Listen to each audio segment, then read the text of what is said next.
Blog Talk Radio. Oh, it's time to get real. Oh, yeah.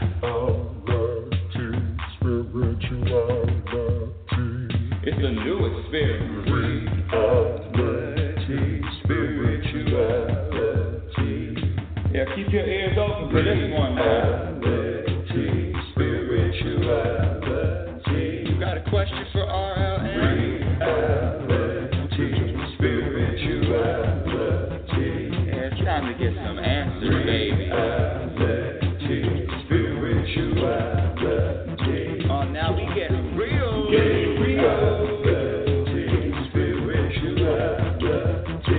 it's time to get down.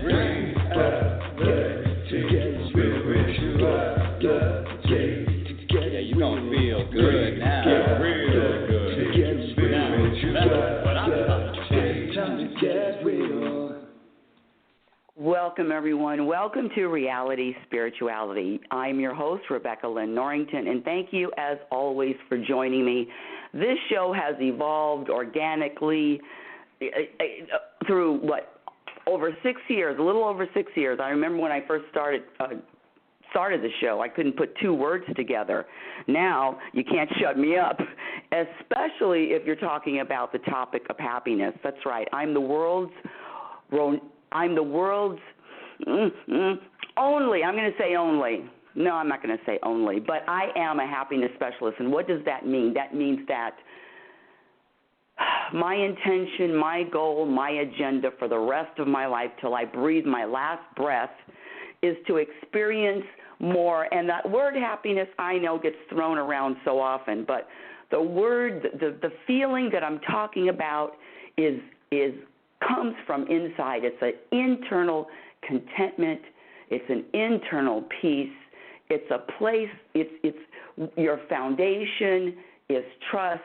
You're surrendering. You're not resisting. You're accepting your reality, and you're reacting with everything that happens throughout your life. The way you react through everything that happens is with open arms and acceptance.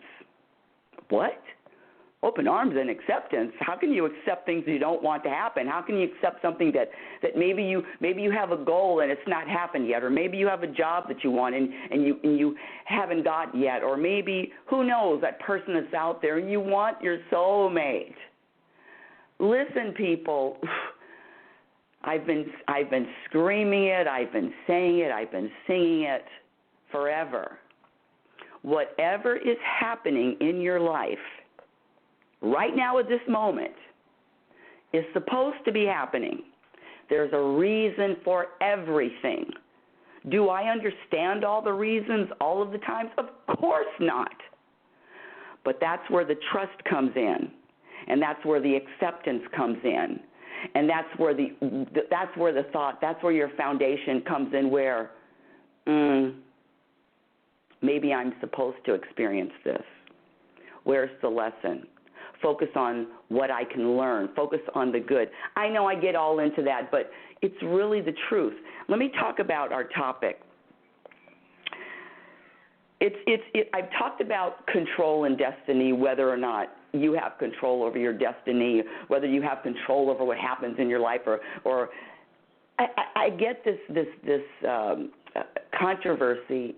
A lot of people don't agree, and it doesn't really matter, because see, it doesn't matter, because for me, I'm only speaking about myself. I've tried so many things in so many ways to make something happen, and for some reason, not every time, but sometimes things just don't happen exactly the way I plan. And when that happens, or sometimes I want something, quote unquote, want, or I used to want or desire something other than what is happening. Let me give you a quick example. Well, I don't need to give you an example. You know exactly what I'm talking about. This is the solution to all of that. It really comes from do you have control over what you're creating or what you want to do in this world? And I know so many people that have put together projects and just set on this goal, and they're just working on it, and then the impatience comes in, and you're saying, well, it's not here yet, universe. Where's my stuff, or where's what I want? Where are my desires? And what I want to say is, and it's really it's a concept that is difficult to believe, but everybody has a destiny. Every one of us has a destiny. Einstein had a destiny. Hitler had a destiny. Gandhi had a destiny. Steven Spielberg has a destiny. Stephen Hawkins has a destiny. Are you in charge of your destiny? Are you in control of your destiny? It's either a yes or a no. There's no, well, sometimes I am and sometimes I'm not. Because sometimes, I used to think that, wow, I wrote this book. I really made that happen. I mean, yeah, I sat down, I wrote it, published it, and now it's a book, all me, right? All me. But do you know how long I've been thinking about and wanting to and wish that? Years. I've been writing a book for 20-something years. But for some, and it's really very hard, especially for people, and I'm raising my hand on this. Okay, so let me just talk about myself. It's very, very difficult to give up. Hey, RS, what's up? It's very, very difficult to give up the notion that I had control over what was happening. I mean, I thought for sure I have some kind of input, don't I? This thing about destiny versus control, it demands that the ego, here we go, because the only controversy here is the ego disagreeing. Because the ego really thinks and really wants you to believe that you have control. Of course you do. I've said it over and over and over and over again. You have control over your reactions, your energy, how you respond, your perception. You have control over whether you trust or whether you surrender, whether you resist or whether you accept. You have control over whether you judge or you don't. You know what's really interesting about what's going on in this country? It's fascinating to watch, especially sitting back and remembering how I used to be all in the middle of it, all in the middle of the whole back and forth and back and forth. And I can't remember. I was interviewed a few months ago about this whole election crap. But I remember what I said, that this is the second time I remember this country being so divided. Was the OJ. Remember the OJ trial? You have people that half the people thought he was guilty. Well, not half, but certain people thought he was guilty, and certain people thought he was innocent. And so that divide, it was a big, big, thick divide.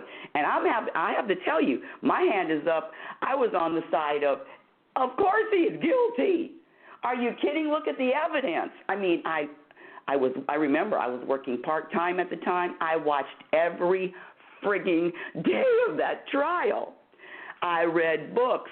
I listened to radio shows. I was attached, invested in the outcome of that trial. And let me tell you, I even lost and let go of people in my life, including relatives, that don't talk to me to this day. I have my arms open. They can call me anytime, but they won't talk to me because of O.J. Simpson. It was a divide, and see, but the divide is only, now, we can use O.J. Simpson or we can use the political arena as a excuse for why we're feeling or looking the way, or feeling the way we do. But in reality, it's an exposure of who we really are. Who are you really? Are you an agent of peace, or are you a person or forget it, not a person, that's just the question. Are you an agent of peace? Are you a person? Are you an energy of peace? Or are you someone that judges and doesn't accept others? Now, when I say you don't accept others, that means it's on both sides. Both sides don't accept each other. Both sides. Who's right? Who's wrong? Neither. But that acceptance that not acceptance is the cancer. But let's get back to the topic because I digress. The destiny. What if what you believe about destiny is true? And you are in charge, and what you're doing, you're working towards it, or you're on the path. Anyone listening cannot tell me that everything that's happened in their life has happened according to plan. There's a lot of roadblocks. There's a lot of hurdles. That's just what life is. And honestly, what is happening in my life now, I didn't plan any of it. But when I started to let go,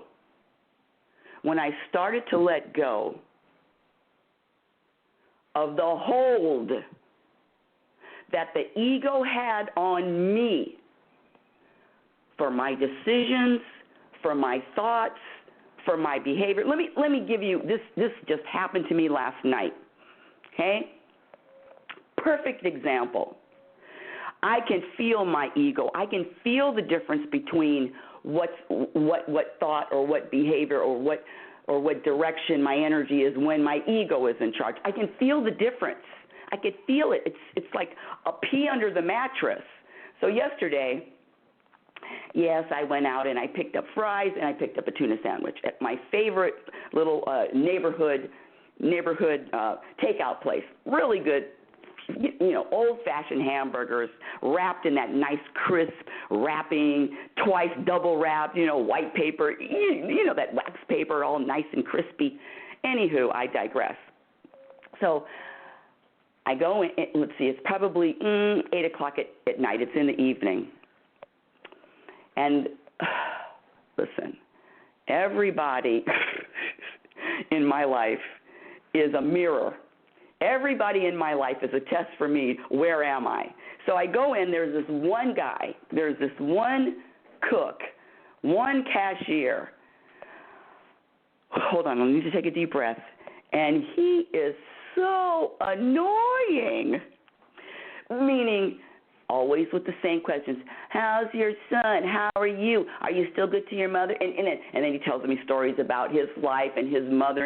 And he's very old-fashioned, old school. And I remember having conversations with him. I just disagree. No, I don't agree. Does your son call you every day? He really should if he's going to be a good son because he's very close to his mother. Your son needs to call you every day. And, I've had conversations. No, he doesn't have to call me. Oh, the whole 9 yards for years.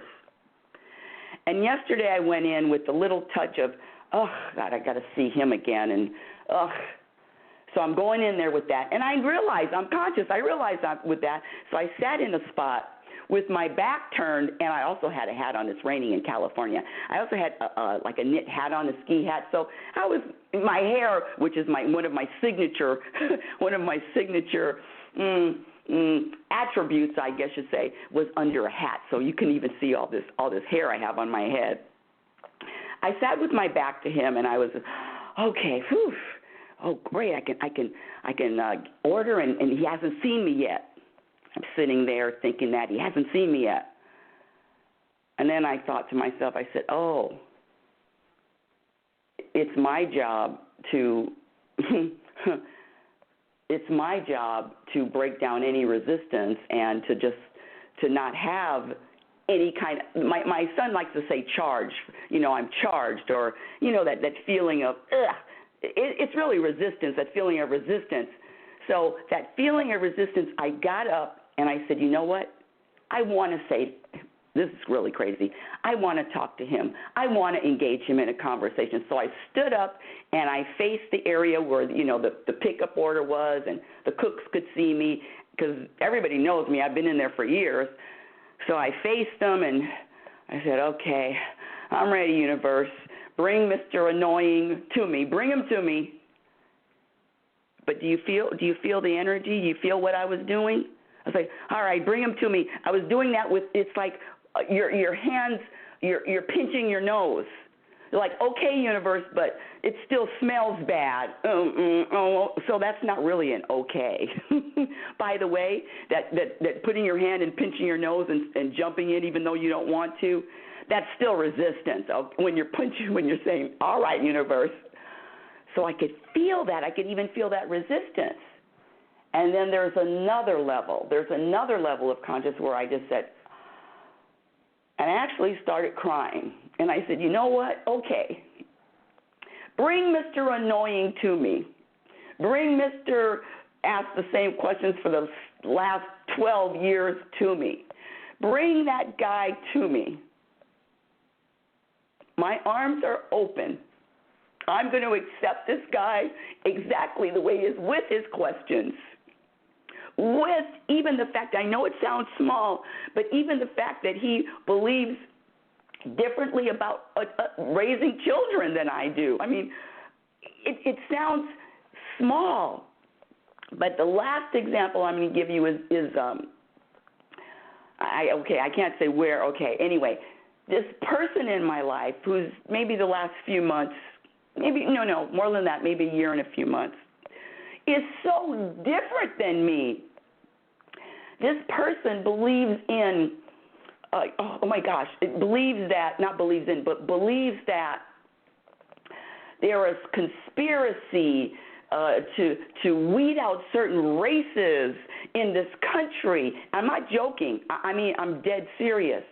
And just the belief, there's a conspiracy to alter the food in this country to get rid of the darker people. I swear to God, this is what they believe.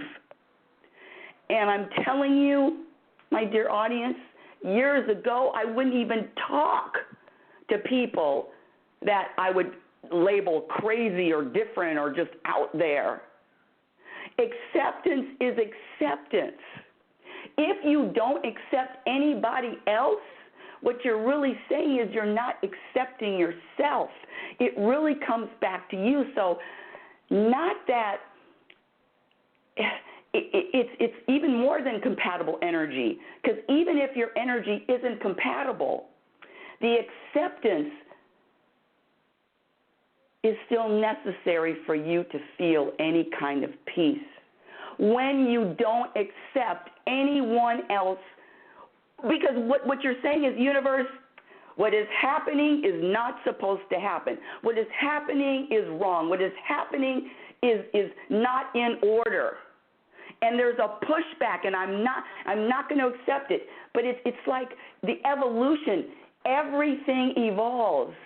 And just because you're looking at it with your eyes and thinking that there's something wrong, I'm here to tell you that there's nothing wrong, including the most horrific things you can think about. There is a reason and an evolution for all of this. Destiny. I've said it before. It was my favorite story.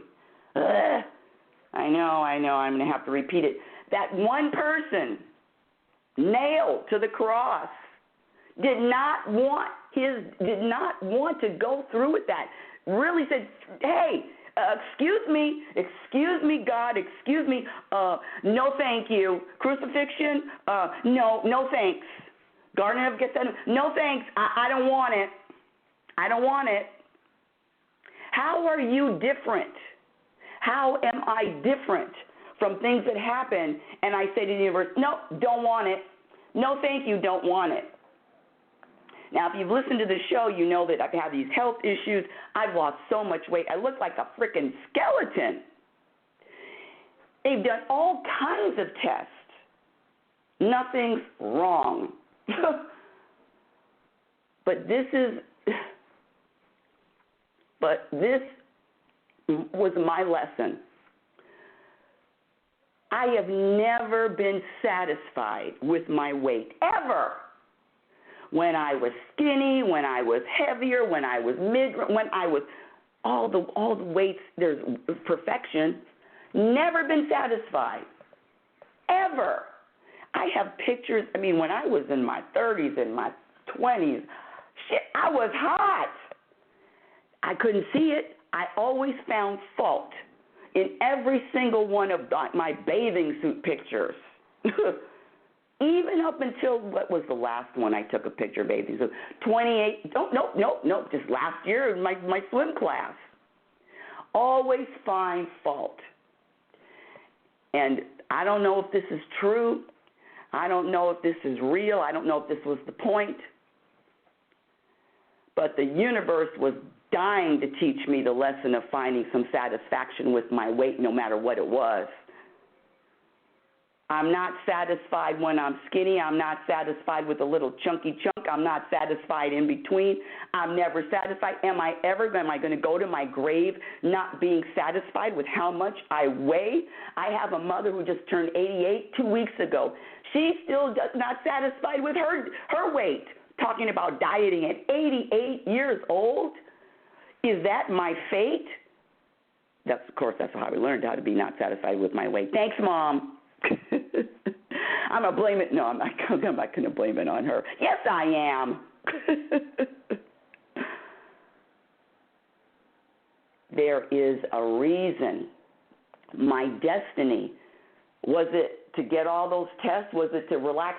Was it to be okay with whatever fate I had?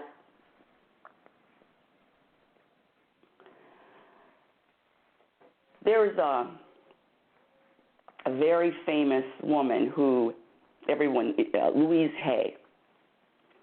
And I'm going to tell this story because I actually contacted her and I asked to interview her. And I got her home number. I have her home number. And I just called recently and I said, may I interview? I told her who I was and how can one person, well, I have people that know her personally, that know me personally. So that was going to be my introduction. Plus, there was a friend of mine just last year who died, and in her obituary, she credited Louise Hay for getting her through those different stages of cancer up until her death.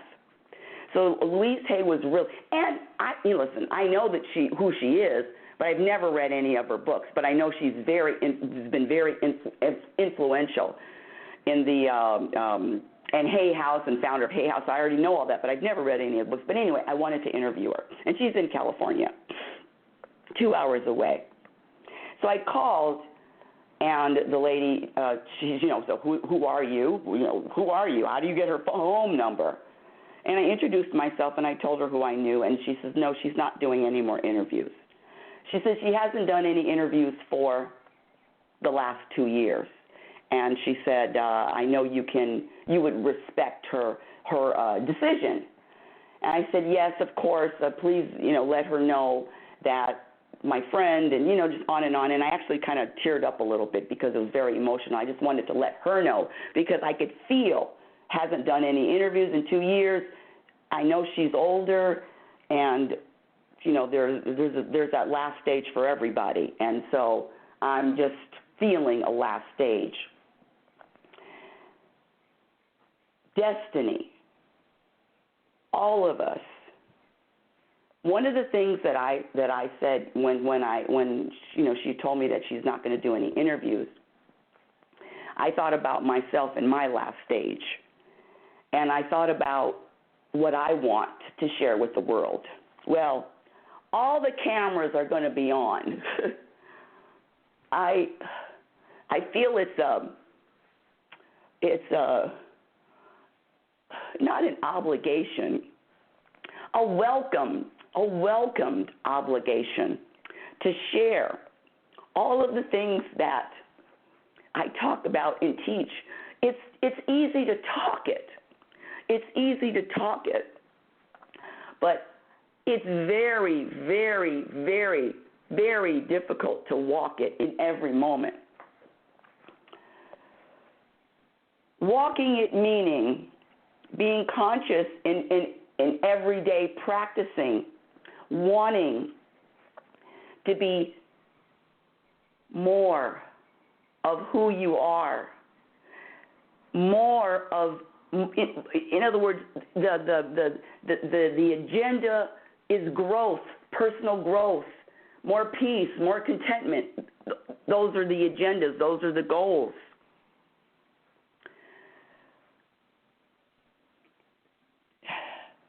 Control, do you have control over your destiny? You know, you're the only one that can believe whatever you believe is all on you. But I'm here to tell you that look around. When I say, oh, Christopher Reeves, I was thinking about this. Who destiny? Christopher Reeves, the one that was jumping horses, the Superman, and then he's paralyzed. I actually have my first high school boyfriend, football injury, paralyzed from the neck on down when he was 18. Control or destiny. There's a reason for everything that happens.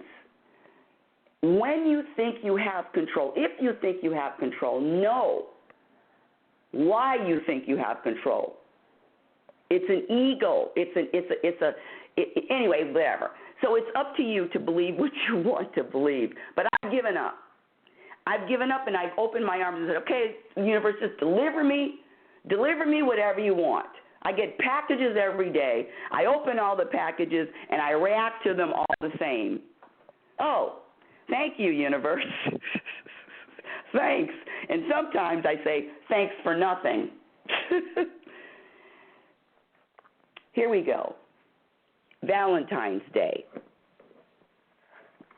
I'm going to talk about Valentine's Day very briefly because it was a huge attachment that I used to have. A huge attachment. In fact, if I didn't celebrate Valentine's Day, if my boyfriend or my husband or didn't do something special for me on Valentine's Day, whoo-wee, you better run and hide. In my first book, Reality Spirituality, The Truth About Happiness, I wrote a small little story about Valentine's Day and holidays. The reason why I used to get so upset and so annoyed and so bothered if somebody didn't acknowledge my Valentine's Day or acknowledge me on Valentine's Day is because I had high expectations. I had so many expectations of the day. So let me share with you, for all of you people that are single and all of you people that are not, is it possible to be single and happy on Valentine's Day? You know, it's Valentine's Day is a day to celebrate and fall in love, but what if you don't have that special person? Is it possible to be happy on Valentine's Day even when you're single? What do you think? I say yes. Valentine's Day, if you're single, is a perfect day to focus on you. It's a day to fall in love with you. The more you exhibit love and acceptance for you, the more you open yourself up to love and acceptance. No, actually, it's very difficult for people to accept. The more you open yourself up to you, and in other words, you are the focus. You are the focus. Your growth is the focus. When have you treated yourself? When have you patted yourself on the back and say, "Hey, good job"? You know that what I did last night in the burger place, and accepted that guy at the last minute and said, okay, universe, bring him here with all of his goofy stories and all of his goofy questions and his goofy way of raising children. I know I'm using those words, but you can feel I don't really mean it. I'm just throwing it out for humor, right? Hello? That's a day. That's something to celebrate. Acceptance is something to celebrate. Trusting more is something to celebrate. Not judging is something to celebrate. Being open is something to celebrate. Surrendering is something to celebrate. Accepting is something to celebrate. Did I say that already? Not resisting reality is something to celebrate. When you do, celebrate you. Attitude of gratitude. I know you've heard it, but really it's a day of reflection. Accordingly, it's a day of love and acceptance of self. Valentine's Day for self. And if you're still not feeling it, my dear audience, all you need to do is change your perspective. Nothing has to change on the outside but your perspective.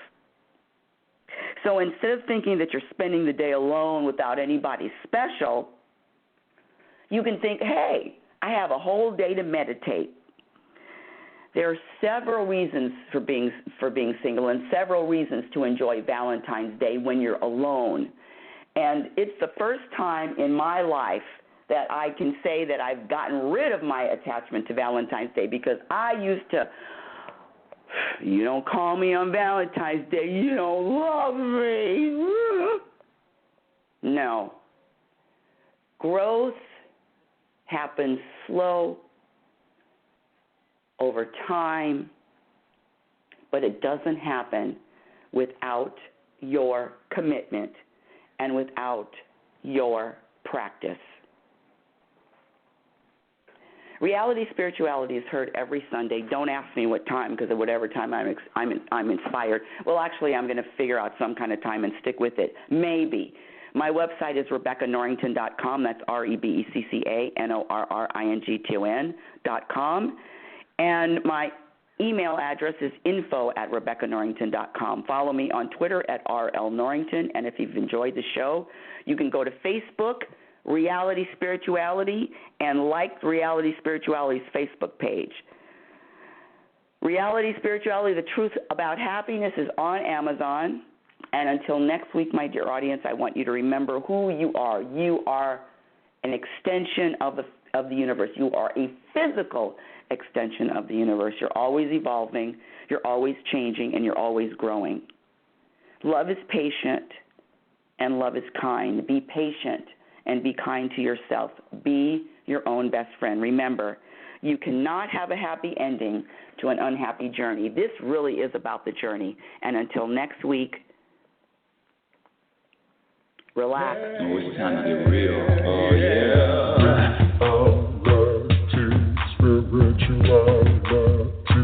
It's a new experience. Reality Spirituality. Yeah, keep your ears open for this one now. Reality Spirituality. You got a question for RLN?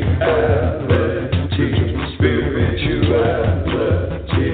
Yeah, it's time to get some answers, baby. Reality Spirituality. Oh, now we getting real. Getting real.